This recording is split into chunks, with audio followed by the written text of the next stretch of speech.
Selamat hari Selasa teman-teman. Kita bertemu kembali di dalam PA Online GKA Immanuel Malang.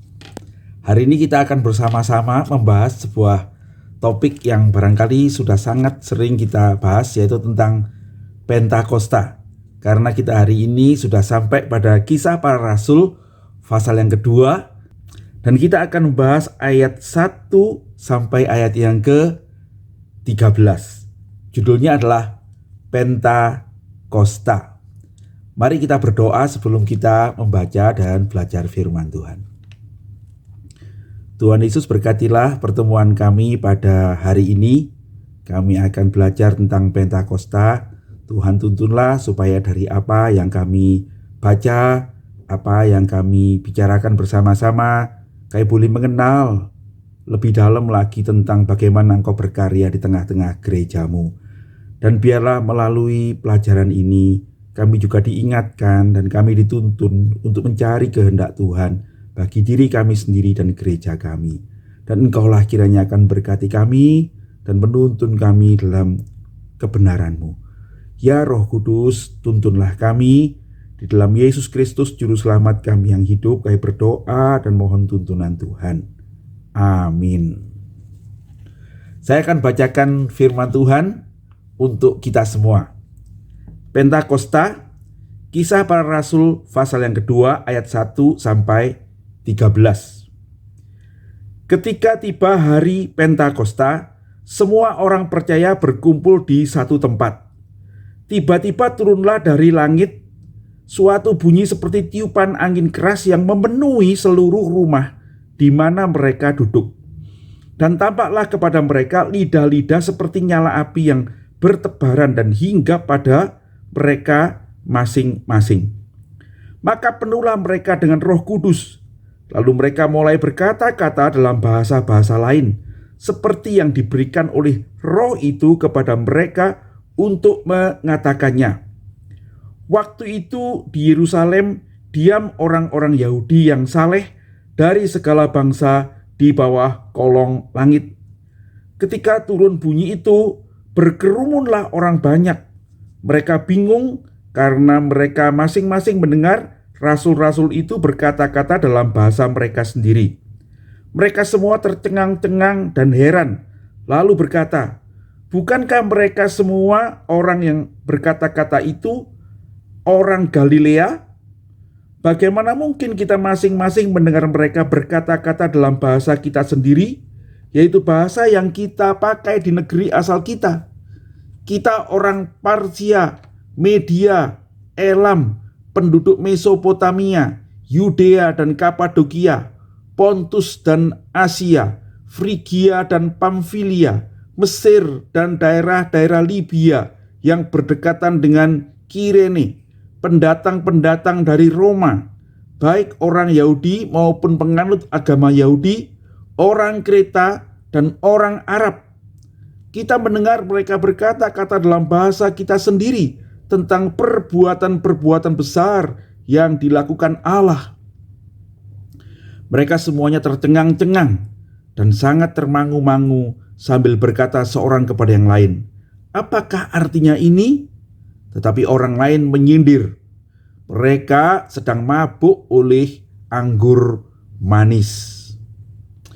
Berbahagia kita yang baca firman Tuhan, menyimpan dalam hati kita, merenungkannya, belajar dari kebenarannya, dan kita hidup dituntun oleh kebenaran itu. Tuhan kiranya memberkati kita pada PA kita hari ini. Nah, saudara-saudara, Pentakosta ini adalah bagian yang selalu kita ingat ya. Sekarang ini kita akan merayakan Pentakosta pada bulan Mei nanti ya, tanggal 28 ya. Dan Pentakosta itu selalu jatuh 50 hari setelah Paskah ya. Nah, karena itu kita mengerti bahwa hari raya Pentakosta itu bukan hari raya orang Kristen yang dimulai pada zaman rasul-rasul ya. Tetapi sesungguhnya hari raya Pentakosta itu adalah hari raya orang Yahudi ya. Yang artinya itu ke-50. Pentakos itu artinya ke-50. Kenapa kok ke-50?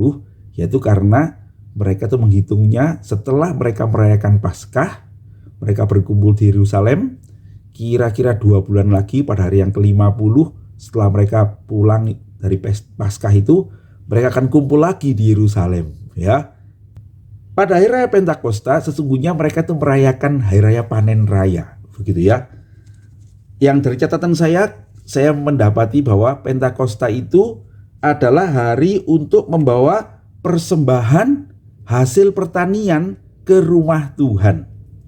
Dalam Keluaran 23 ayat 14 sampai 17 itu dicatat perintah Tuhan supaya mereka 50 hari setelah Paskah berkumpul kembali membawa hasil pertanian panen mereka ke rumah Tuhan untuk dipersembahkan kepada Tuhan, ya. Nah, apa yang dibawa? Nah, saudara-saudara, ternyata pada hari yang ke-50 setelah Paskah itu mereka panen biji-bijian barley itu dan panen gandum. Nah, saudara saya itu coba lihat di Google gitu ya. Apa sih barley itu ya? Saya karena enggak ngerti ada biji barley, tapi ternyata itu mirip dengan gandum ya. Jadi barley ini tumbuh lebih cepat dari gandum sehingga waktu hari ke-50 itu sudah masa akhir untuk panen biji-bijian barley ini yang bentuknya kayak gandum juga ya. Juga merupakan masa awal dari panen gandum. Begitu ya. Jadi sudah panen gandum juga. Nah, mereka mengumpulkan yang terbaik dan mereka membawanya ke rumah Tuhan ya. Itu menjadi persembahan mereka pada masa panen. Orang Yahudi itu kumpul ke Yerusalem 3 kali setahun, saudara-saudara ya. Yang pertama tentu Paskah. Kira-kira bulan April gitu kan ya. Akhir Maret atau April begitu kalau kita. Lalu yang kedua mereka akan kumpul lagi 50 hari setelah itu. Nah, ini dia ya. Pada hari raya Pentakosta. Nanti yang ketiga pada hari raya pendamaian pada bulan Oktober begitu ya. Nah, 3 kali mereka berkumpul untuk bersama-sama beribadah di rumah Tuhan.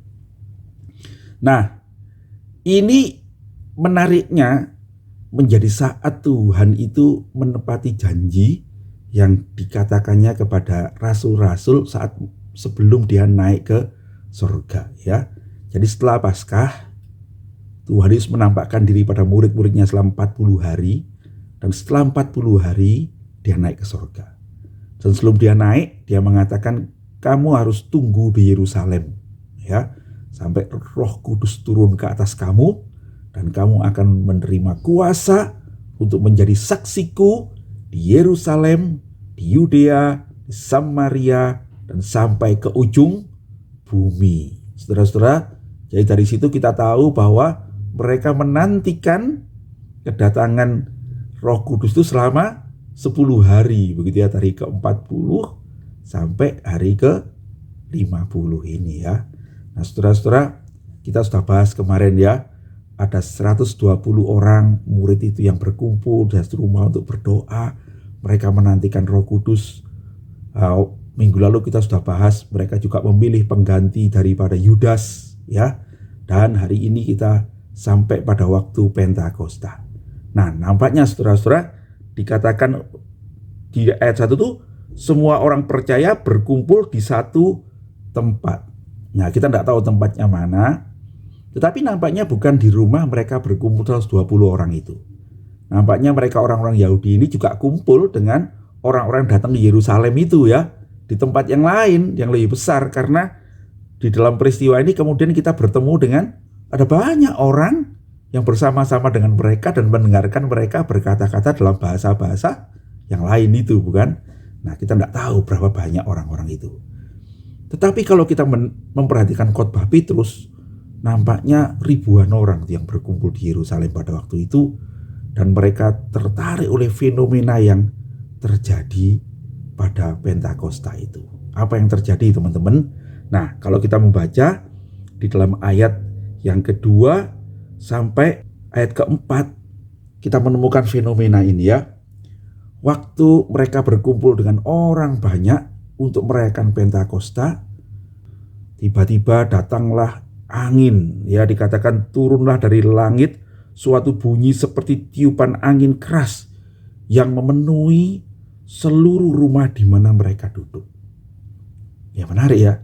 Jadi dalam rumah itu ada deruan angin memenuhi rumah itu. Nah, saya kurang tahu apakah di luar juga anginnya sedang keras, tetapi yang jelas di dalam rumah itu muncul angin. Saudara-saudara, angin itu adalah gambaran kehadiran Allah ya.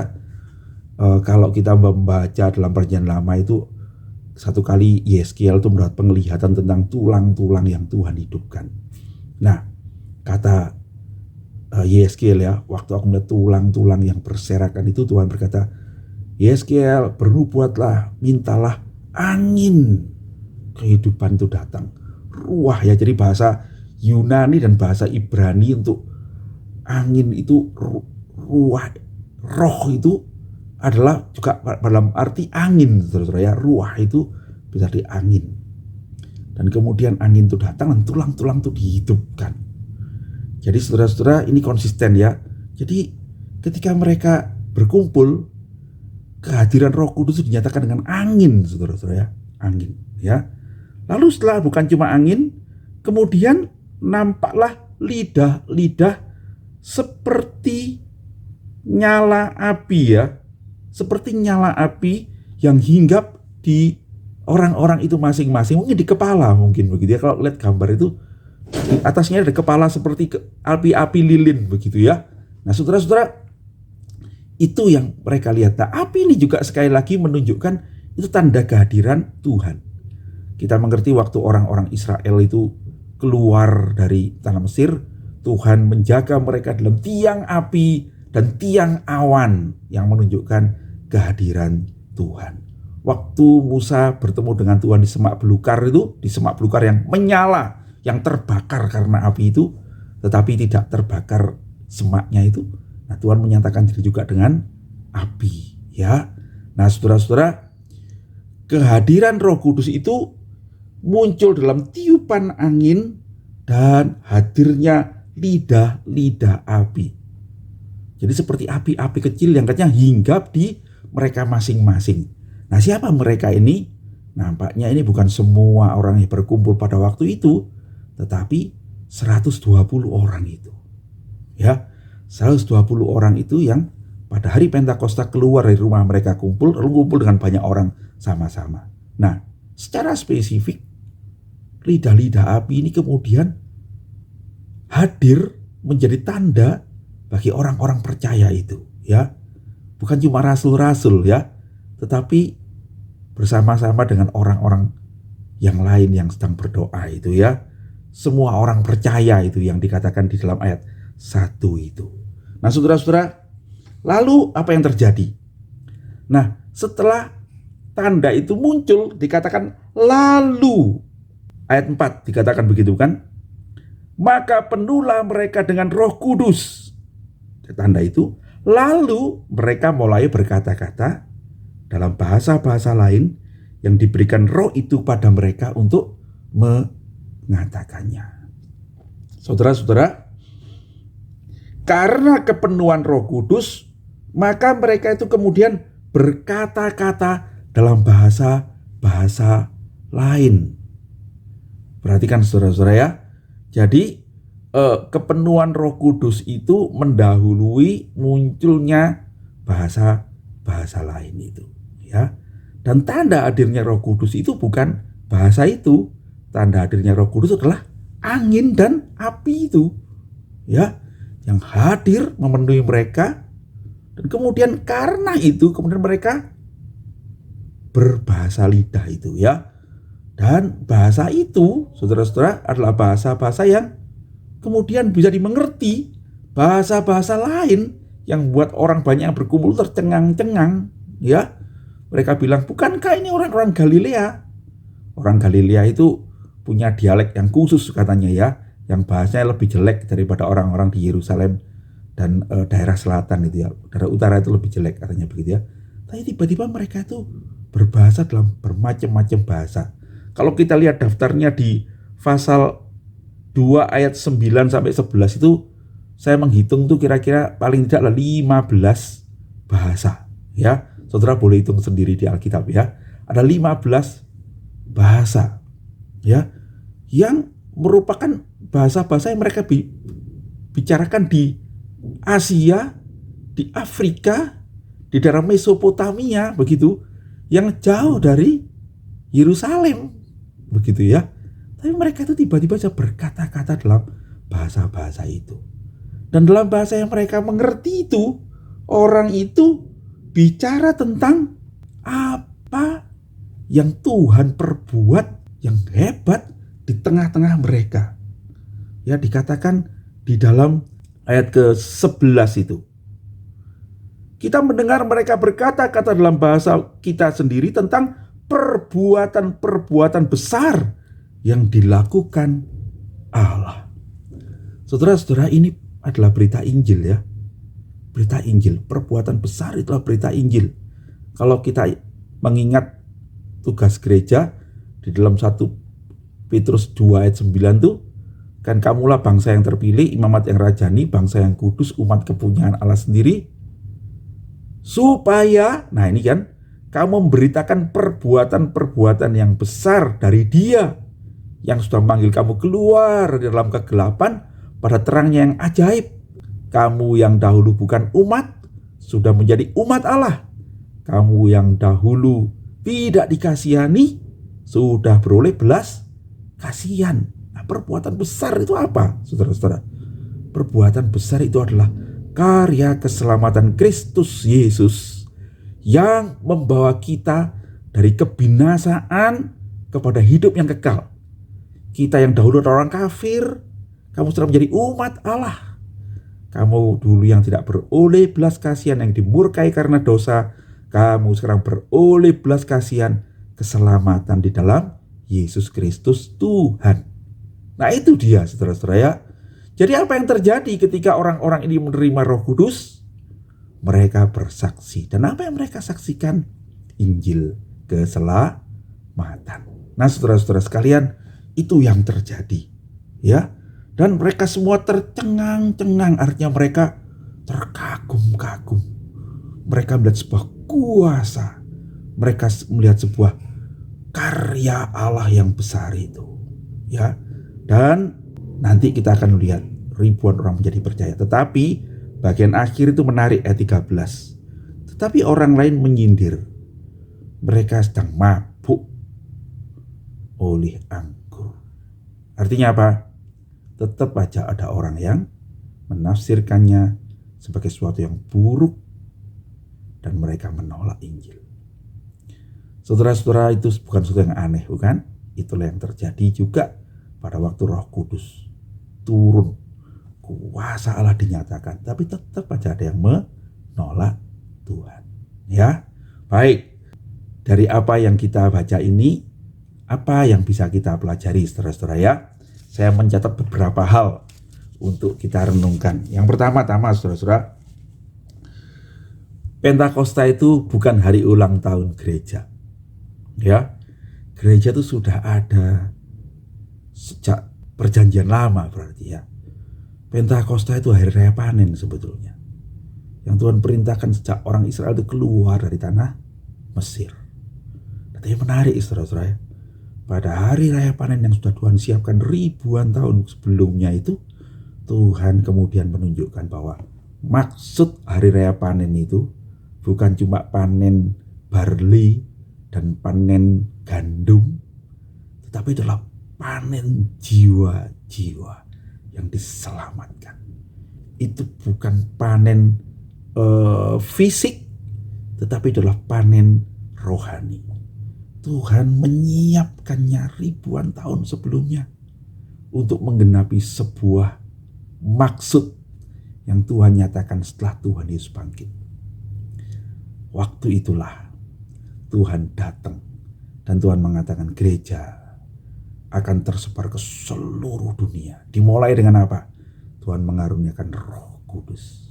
Ya, pada hari raya panen itu Tuhan memulai panen untuk orang percaya di seluruh dunia. Mereka mulai dengan berbicara pada bangsa-bangsa. Dan seperti panen itu yang menumbuhkan gandum, yang menumbuhkan biji-bijian barley itu, sekalipun ditanam oleh orang ya, yang memberikan pertumbuhan adalah Tuhan, bukan? Demikian juga gereja memulai pelayanan itu dengan bersandar pada kekuatan Tuhan. Roh Allah hadir. Dia yang memberikan pertumbuhan. Dia yang memberikan kuasa. Dia yang memberikan hidup. Dia hadir di dalam angin, di dalam lidah-lidah api.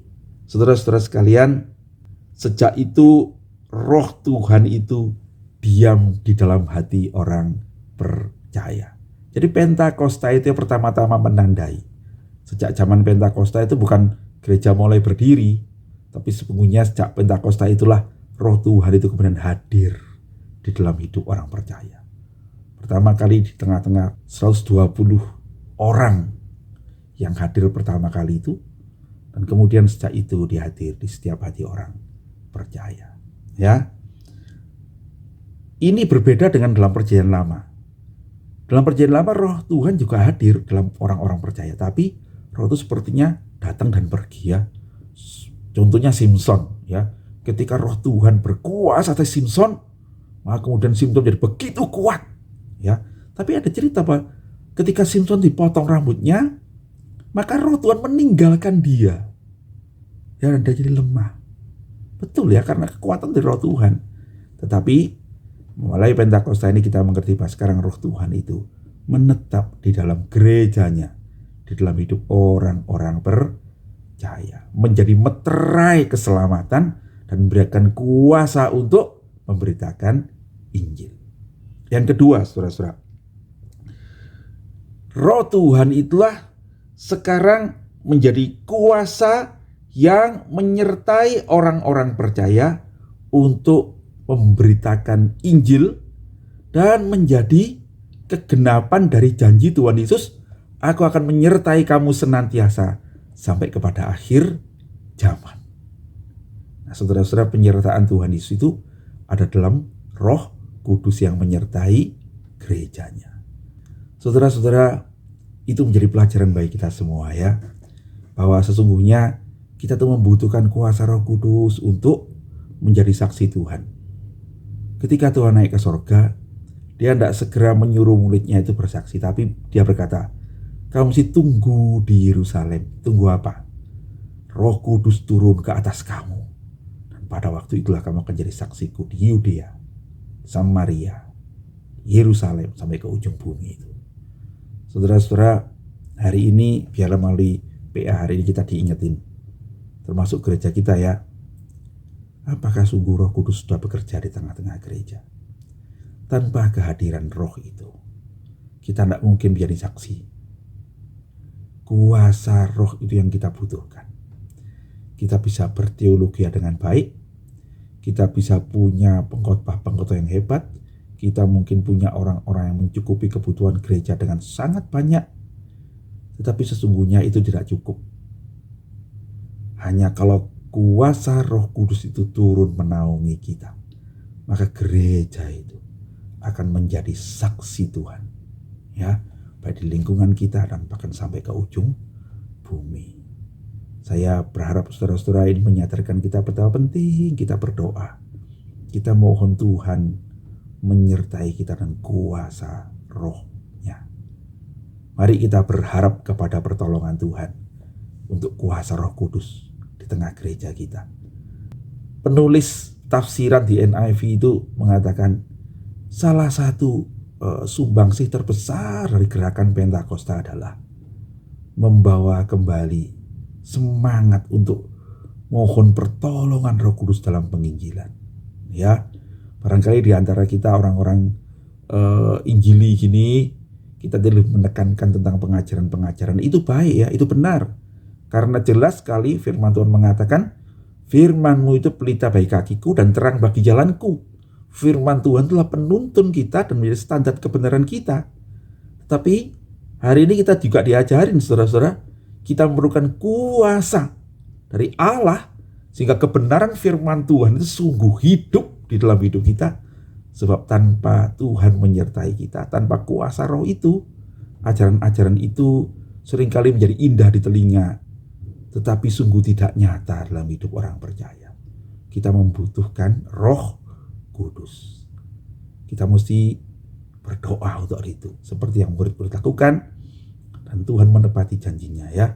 Roh itu hadir di dalam gereja, dan kemudian nanti kan kita baca nih di dalam seluruh kitab para rasul ini, bagaimana sesungguhnya roh itulah yang menuntun gereja secara luar biasa, memberitakan Injil sampai ke ujung bumi, ke Roma, yang menjadi pusat dunia pada waktu itu. Ya, nah pelajaran yang ketiga, saudara-saudara, Roh Kudus itu membuka sekat-sekat yang menjadi pembatas-pembatas, yaitu bahasa.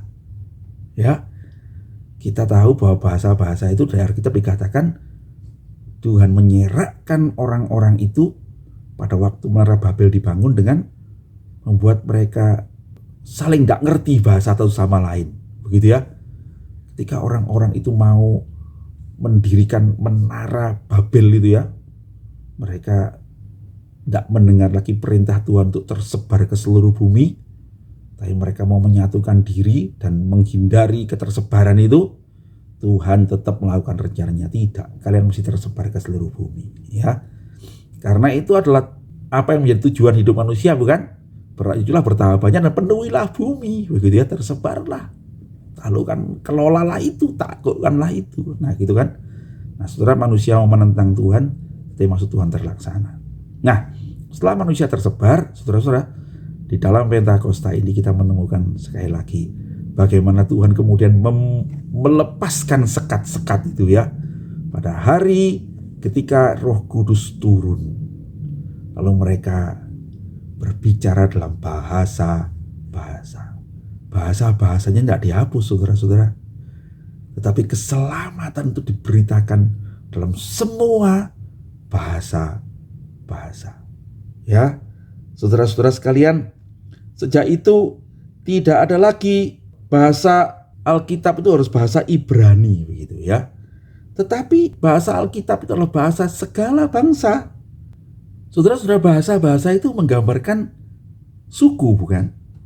Apa yang membuat kita ini terpisah dalam suku-suku? Ya bahasa. Ya, bahasa itu menggambarkan budaya, ya. Jadi kalau kita bicara tentang suku, jadikanlah segala bangsa muridku, dalam arti suku bangsa muridku itu, maka itu dalam arti jadikanlah orang-orang dalam segala bahasa itu muridku. Karena bahasa-bahasa ini yang memisahkan suku demi suku itu. Nah saudara-saudara, Alkitab memberitahukan kita bahwa ketika Roh Kudus turun, dia kemudian menyatukan segala bangsa itu. Paulus berkata, di dalam Kristus tidak ada lagi orang Yunani, orang Yahudi. Tidak ada lagi budak, orang merdeka. Kita akan melihat bahwa oleh pekerjaan Roh Kudus itu tidak ada lagi sekat-sekat laki-laki dan perempuan ya. Bahkan saudara-saudara, kita akan menemukan nanti dalam kisah yang akan kita baca berikutnya itu ada orang-orang yang dahulunya terpinggirkan. Contohnya itu sida-sida dari Ethiopia itu ya, yang dulu tidak bisa masuk rumah Tuhan sebab sida-sida itu adalah orang dikebiri, cacat secara fisik. Dia tidak boleh masuk rumah Tuhan. Tetapi kemudian dia dibaptis dan dia menjadi pemberita Injil di Ethiopia. Saudara-saudara, sekarang umat Tuhan itu bukan umat Tuhan secara fisik, Israel secara bangsa itu, tetapi umat Tuhan itu adalah umat karena iman di dalam Yesus Kristus Tuhan. Ya, iman itu muncul oleh kuasa Roh Kudus, dan iman itu membawa Injil menjadi berita bagi segala bangsa. Nah, saudara-saudara sekalian, itulah berita Pentakosta. Gereja bagi segala bangsa oleh kuasa Roh Tuhan yang turun menaungi dan bekerja di tengah-tengah kita. Nah, berikutnya saudara-saudara, tentang bahasa lidah, saudara-saudara ya. Bahasa lidah itu bukan sekedar tanda. Tetapi kalau kita membaca bagian ini, kita mengerti bahwa bahasa lidah itu adalah fungsional ya. Mereka berbahasa lidah itu untuk memberitakan Injil. Bukan tanda kepenuhan Roh Kudus, tetapi itu menyatakan maksud Roh Kudus. Nah saudara, kita mengerti bahasa lidah itu adalah sama dengan karunia-karunia yang lain yang Tuhan berikan untuk sebuah maksud, bukan sekedar tanda. Dia sama dengan karunia itu bernubuat, di mana ada maksud Allah supaya Injil itu menjadi jelas, berita menjadi baik, firman Tuhan disampaikan. Sama dengan karunia menyembuhkan, sehingga kebaikan Tuhan dirasakan orang yang sakit. Nah begitu ya, bahasa lidah diberikan supaya kita ini dikuatkan begitu ya. Dan pada bagian ini supaya kita bisa dengan kuasa memberitakan dalam bahasa yang lain. Nah saudara-saudara, jadi kita mengerti bahwa semua karunia itu dimaksudkan Tuhan untuk suatu maksud tertentu, bukan sekedar tanda. Karena itu mari kita saling menghormati ya teman-teman ya. Tidak berarti kalau saudara tidak bisa berbahasa lidah, saudara kurang rohani. Tidak begitu ya. Tetapi memang diberikan sebagai sebuah fungsi maksud Tuhan di dalam hidup kita ya. Nah terakhir saudara-saudara, kita juga menemukan dalam bagian ini ada penolakan. Jadi jangan heran kalau sekalipun kita ini sudah memberitakan Injil ada penolakan. Itu bukan terjadi sekarang ini, tetapi juga pada waktu Roh Kudus turun. Bahkan ketika Roh Kudus bekerja ada orang menolak juga. Dalam hal itu kita harus menerimanya dengan percaya pada kedaulatan Allah ya. Bagian kita adalah menjadi saksi Tuhan. Menerima atau menolak itu adalah tanggung jawab mereka sendiri. Yang perlu kita lakukan adalah mari kita bersungguh-sungguh mengusahakan, bersungguh-sungguh berdoa, bersungguh-sungguh mohon tuntunan Roh Kudus supaya firman Tuhan, supaya Injil itu boleh kita beritakan di dalam seluruh hidup kita. Tuhan kiranya menyertai kita saudara-saudara. Saya tidak tahu pergumulan-pergumulan yang sedang saudara hadapi hari ini. Gerejamu juga, gereja saya juga. Tapi kita bersyukur oleh firman Tuhan hari ini kita diberitahu Roh Kudus itulah yang akan hadir.